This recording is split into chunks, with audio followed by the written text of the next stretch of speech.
Welcome to the Emetophobia podcast. I'm your host, Braylon. This is Season 1, Episode 1. Our last one, we went ahead and did an intro, but now it's time to go ahead and get our first podcast out there. We're going to go ahead and start off with my story. When I was younger, my mom and dad started picking up on me not enjoying sports or me not specifically like being in big crowds of people, and they started to notice that I was a little bit different than the rest of the kids around me. Part of that is anxiety and emetophobia. Part of that is just me being me.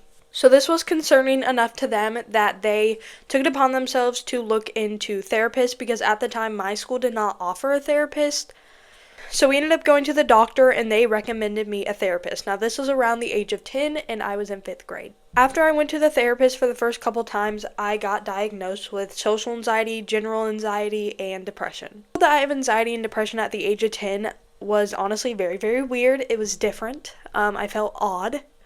I felt like an outsider, not knowing that many other people struggled with it, because again, I was 10, I had no idea. It definitely rubbed my family wrong. At the time, mental health wasn't talked about a whole bunch. Lately in the past, I want to say like 3 to 5 years, I feel like it's picked up a lot, which is a very good thing. And so immediately my mom said, we're not going there anymore. After that, they also wanted to put me straight on a medicine. I am not saying medicine is a bad thing. I think medicine truly helps other people. For the route that I wanted to go, though, I did not want to choose medicine, and that's what they were all wanting to do. So as I got older, I started struggling to find help. Therapist after therapist after therapist after therapist. No matches, which I know is pretty normal. Not everybody finds the correct therapist right away. My biggest problem, though, is that none of my therapists were picking up on what I was saying. They were all saying that I had anxiety, but whenever I would describe what I was feeling, it was, that's weird. And it just kind of moved on from there. Once I got a little bit older, it started coming in waves at points where I would do really, really well.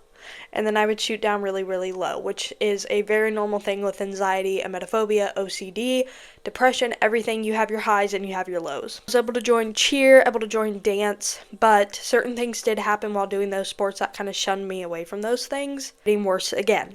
So after I figured out that I had emetophobia at around the age of 15, it started to get worse, and I was stuck at home. I couldn't leave. The only place that I felt safe was in my house and outside, like in the fresh air. I didn't go out to eat. I couldn't go on drives, even around the neighborhood.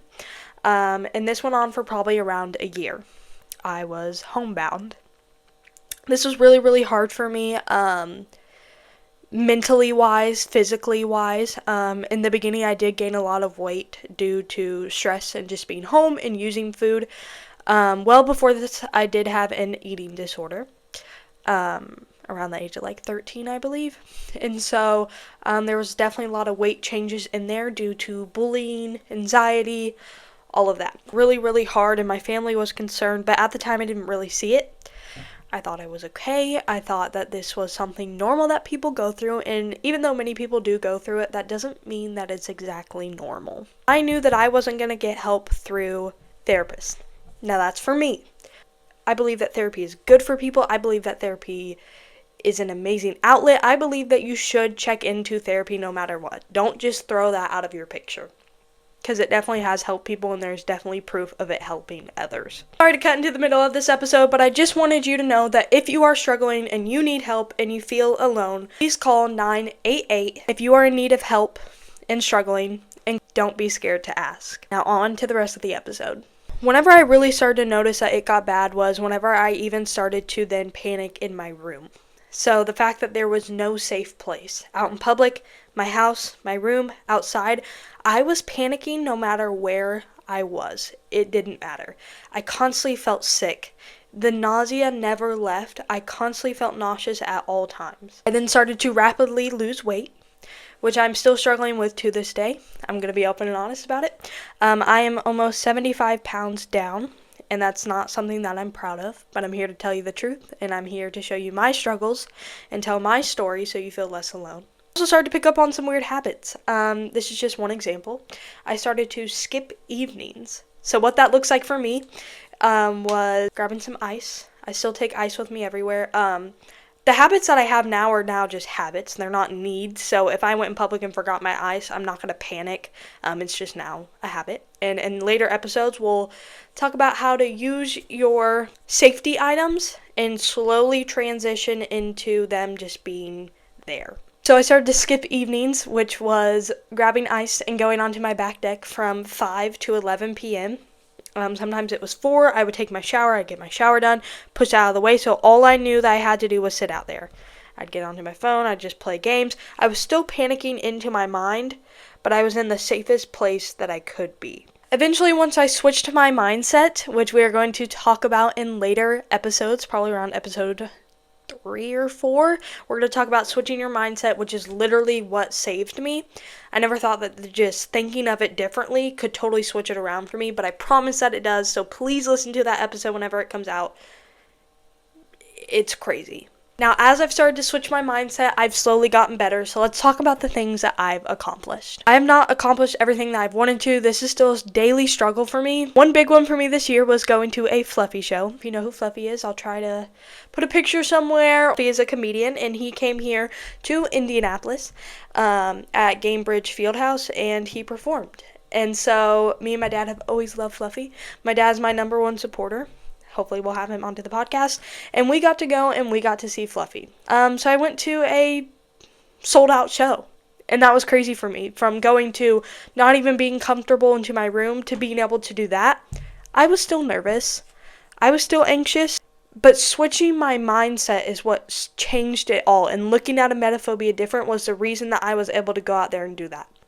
So again, watch out for that episode. Along with the eating problems, something that I struggled with whenever I was in high school was eating lunch. I've seen a couple people reach out to me and say this. You're not alone. I wouldn't eat before school breakfast. I wouldn't eat at school lunch. And whenever I came home, I finally ate. I want you to do one thing for me today, and I want you to do something for you. Something that you love. So if it's a drink that you like to get, or a food that you like to get, or a person that you like to text, or sitting alone for 2 minutes, and just something for you, because you deserve it. Even if you don't feel like it, even if you feel like you've accomplished nothing, I am the person to tell you that you deserve it. In episode 2, we're going to be talking about your guys' stories. This episode will come out on Wednesday. A couple of you guys have reached out to me over email and TikTok, which I appreciate so much, telling your stories, and we're going to be sharing those. You are able to stay anonymous. A couple of you guys chose to stay anonymous. Perfectly fine. A couple people chose not to.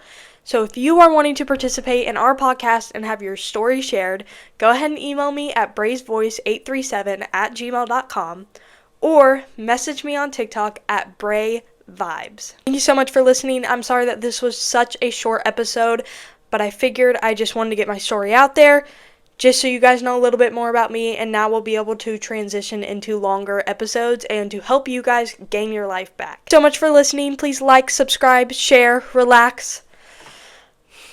Take a breath. We got this. I hope you enjoyed today's podcast. Again, if you would like to share your story, give us feedback, or just have somebody to talk to, email us. Anyways, you guys, thank you so much for listening to my story, and I look forward to hearing more of your guys' stories transitioning into longer podcasts. This is Bray's Emetophobia voice. We have control.